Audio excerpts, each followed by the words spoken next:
Years later, we are having the same issue. When I was there on February 28th, and I shared with them what was going on in Brunswick, his father cried. And he said, they still shooting us. And that was so hard for me to see. And I just want the family to know that we are in support of you, that Ahmaud's voice and his run does not go in vain, and we will continue this run until things are changed. This is Ahmaud's song by Raquel Eversley and Shay T. Gatson. Running is always good exercise until it turns into the cries brought on by the lies of the long arm of the law. Shooting unarmed black men has become sport, and that picture is painted. Lives forever change. A community becomes tainted. Families eternally change. Out of control racism. Oh, how deranged. No one bats an eye. The world's justice doesn't seem to care. Ahmaud's running has brought us here. A faulty narrative that the world will have us to believe. Racists shoot down blackness, but we get no reprieve. From police bullets with no warning, the impenetrable and rancid side of the blue wall of silence. No guts, all gory, and we have to keep hearing the refrain. Not all of them are bad. We are tired of hearing that story. When will the good ones police the bad ones? Perhaps if they did, Ahmaud had a chance to live. A vaccine for COVID-19 the world looks for so far, a vaccine unseen, but who is seeking the remedy for black men's lives snatched? This is our pandemic.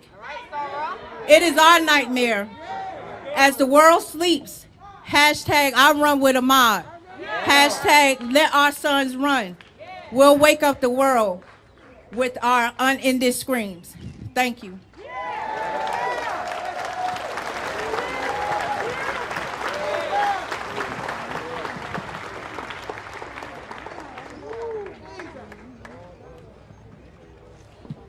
How many of y'all tired of seeing black blood draining our streets?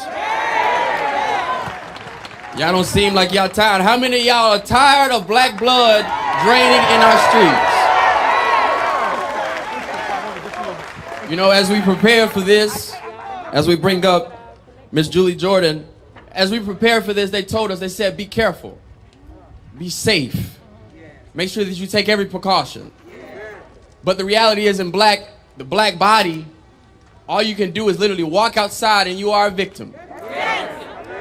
Because they're afraid of us. They're terrorized because of us. And so they are in self-defense. But unfortunately for them, we stand together. We stand unified. We stand ready to fight back. To say, stop killing us. To declare that life is beautiful. And so now we will bring forth Miss Julie Jordan to share a few words.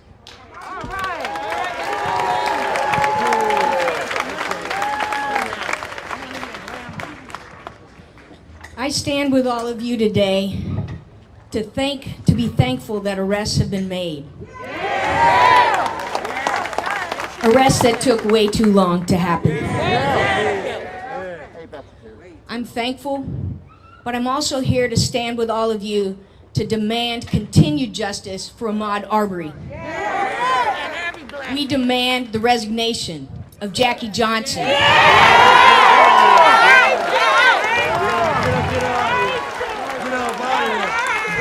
We demand the resignation of George Barnhill.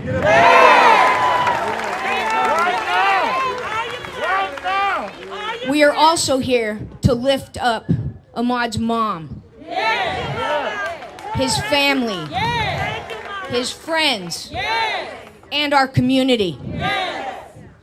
When Ahmaud was murdered in February, there was not a lot of information out there. But you didn't give up.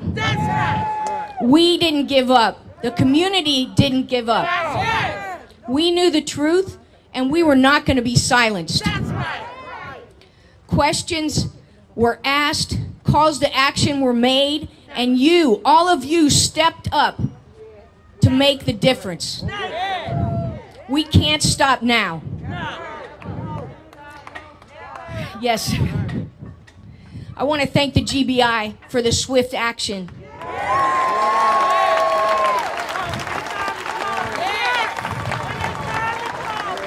But it wouldn't have happened if all of you wouldn't have called, if all of you wouldn't have sent emails and spoken out.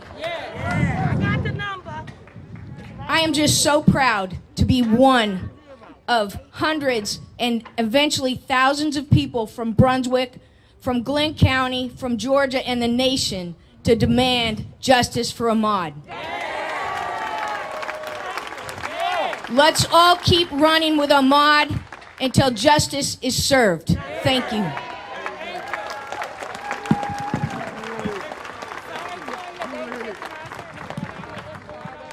Next, we'll have Mr. Richard Nixon come. And as he comes, I'm going to tell y'all something else. That we shouldn't have to have all of this for justice to be served. They had one job. And they failed. So because of that, they must resign. Mr. Richard Nixon.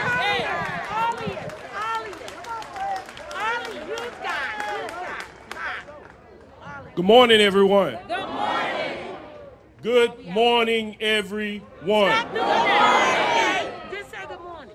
First of all, I bring condolences from my family, myself, the local ILA, 1423, the International in its entirety, Georgia Stevedoring Association, all of the shipping companies that we are in business with, they send their condolences as well.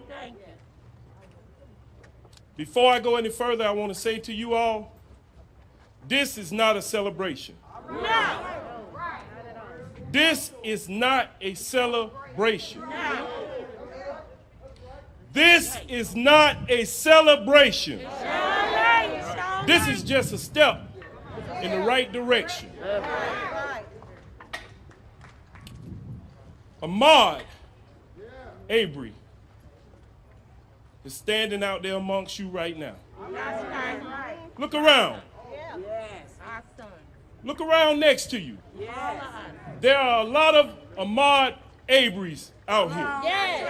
When I received the phone call to speak on behalf of Ahmaud, I was overwhelmed. I know this family very well. I grew up with them. This is a loving family. For Ahmaud to be lured like that, I'm feeling some kind of way, y'all. Like the 60s, like the 40s, like the 30s. I won't be satisfied till everybody involved. Everybody.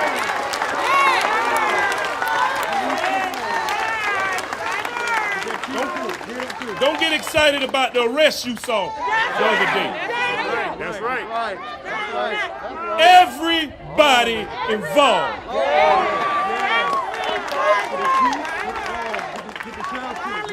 See, there's 3 obstacles that you all got to look out for. The first one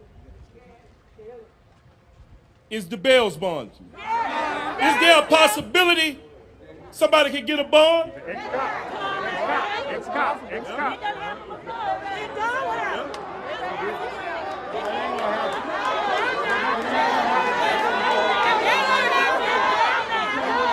How long is it going to take to go to trial? How long is it going to take to go to trial? What about the selection of the jury?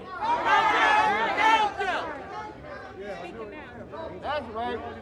Ought to be 12 black. I am totally pissed off. And it ain't about me. This thing is bigger than me. It's bigger than y'all. But I want to commend Brunswick for coming together now.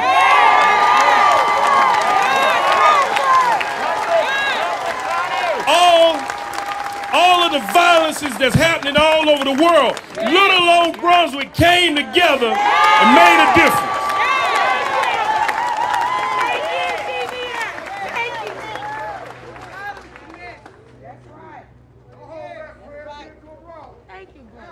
I need for you all to stop for a moment and take that jog with Ahmad.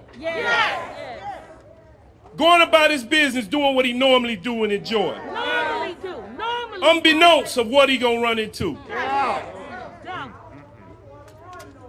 that's all right. We gonna run with him, Mom. Unbeknownst now, We gonna run with him. He can run. he was robbed out of the possibilities. He could have possibly been a leader. Yes. He could have possibly been a lawyer. Yes. He could have possibly been a doctor. Yes. He might have been a father, Yes. but he was robbed. He might have been alive. He might have been alive. I know they wanted me to be nice when I come here and talk. This was not a murder. This my family right here. I grew up with them. This was not a murder. This was an assassination.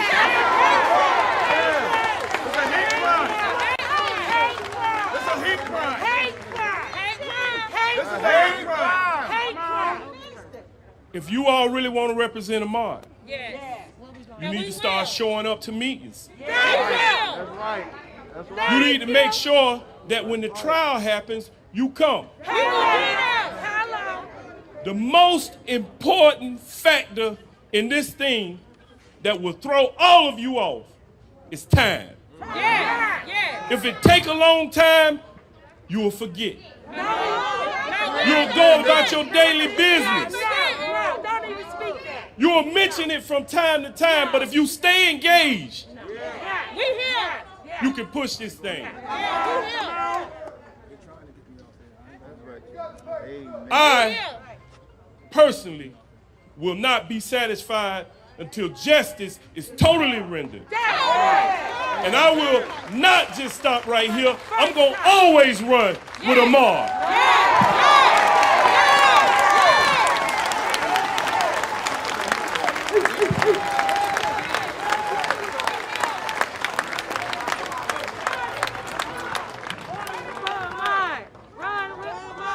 Next, we'll have Jabo come forth and talk about the county corruption.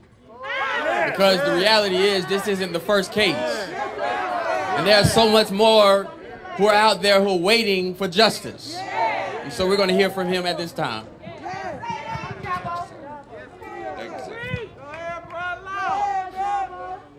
Well, look at here. Hey, I promise you I did not sleep at all last night. It's been 29 years. I've been waiting for my voice to be heard by somebody that will listen besides the Glenn County Police Department. The Glenn County Police Department, hold on, let me start right here. This is not a black and white thing. We got on black and white, but this is not a black and white thing. This is about corruption and cover-up by the Glenn County Police Department. They've been doing us wrong from the beginning. They want us to turn against each other. They want black against white out here. So we'll forget about the cover-up part of it. They covered up my sister's murder 29 years ago. And not only that, they arrested my mom on the day of my sister's funeral. I won't forget that. They arrested her 15 minutes before my mom's funeral. My mom left the jailhouse to go to the funeral. She's never been in no kind of trouble. None. And when we went to court for it, you know what they said? It was supposed to be a bluff. They awarded her X amount of dollars. And do you know how much she's got? It's been 29 years. Zero. They awarded her this money. And it's zero that they've given. So don't let them turn us against each other. This is not about no race thing. This is about a cover-up. Let's not get it twisted. It's a cover-up. People do racist things. People do racist things. But this is a cover-up. Do not get it twisted. This is a cover-up by the Glenn County Police Department. I got 29 years of experience with this.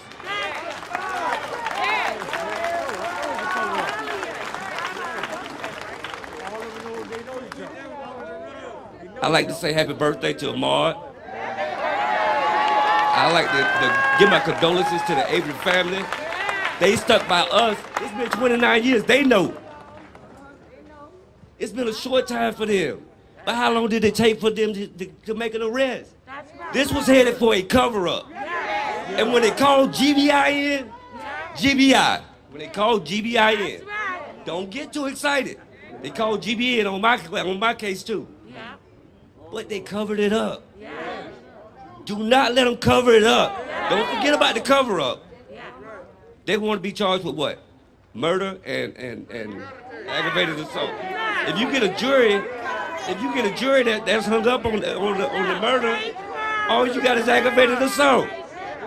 So it's covered up again. They keep covering up.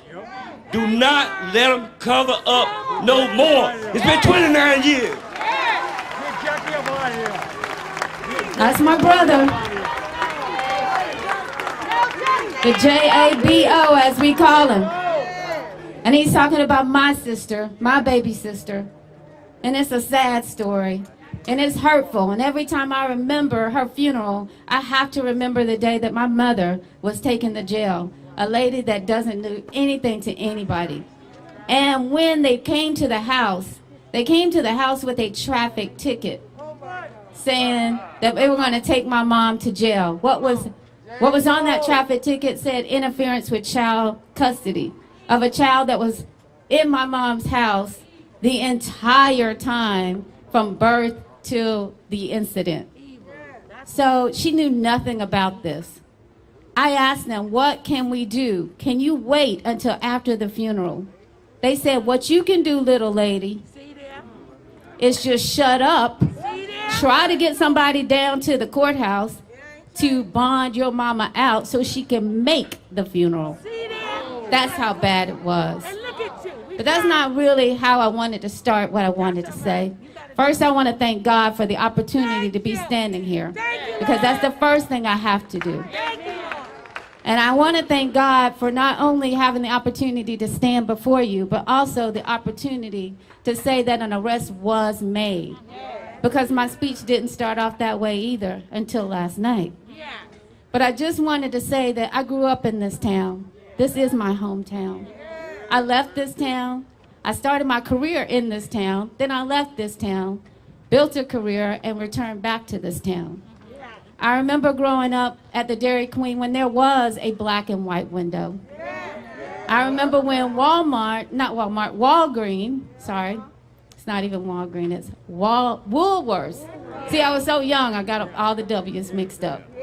But it was Woolworths downtown that we couldn't sit at the counter. It wasn't really that long ago, because I can't be that old. I remember actually at Orange Park when we were not allowed to go swimming. Those are things we weren't allowed to do. But jogging we're not allowed to do now. That goes beyond the thought. But on this tragic case with Ahmad, as my brother mentioned, it's more than just black and white. It does have to do with the cover-up. When you're jogging, I'm going to tell you something. I am one person that loves to look at new houses. That's just me. I could be driving down the street and go, ooh, that house is so nice. I want to go look. And I will get out of my car, go peek up at the window. If the door is open, I'll go check the place out. I will do that because I have a dream of having a bigger and better house than the one I have now. So when I see that, just like Ahmad may have been jogging and said, you know what? I want to one day own a house, and I like that one. So what's the harm in me going to check it out? Nothing. What's the harm in me jogging by this house and checking it out? I see no harm. But I just want you to know that cover-up and corruption can kill anyone. And the reason I say that this is more than a black and white case is because it can reach your door. Corruption and cover-up touches everyone. So when you cover something up, when something is questionable and no one gives you answers, or no one gives you truthful, honest, and transparent answers, it becomes a problem. We're asking for the powers in charge to re-examine questionable cases here in Glenn County that involve police officers, that involve people that are involved with law enforcement, because it's not just about getting shot. Sometimes it's just about domestic violence. Because if you have someone in your house or someone in your family that's married to a police officer or someone in law enforcement, when you call the police, you expect them to do what they would do for anyone else. But I can tell you that that does not always happen. That does not always happen. My sister has called me and told me she's thrown down the stairs while she's pregnant. And called the police, because she was married to a police officer. And what happened is, he may have gotten patrol. I call that a slap on the back of the hand. It is not right. It is not right. So what we're asking for, we're asking you to check the facts in some cases that are questionable.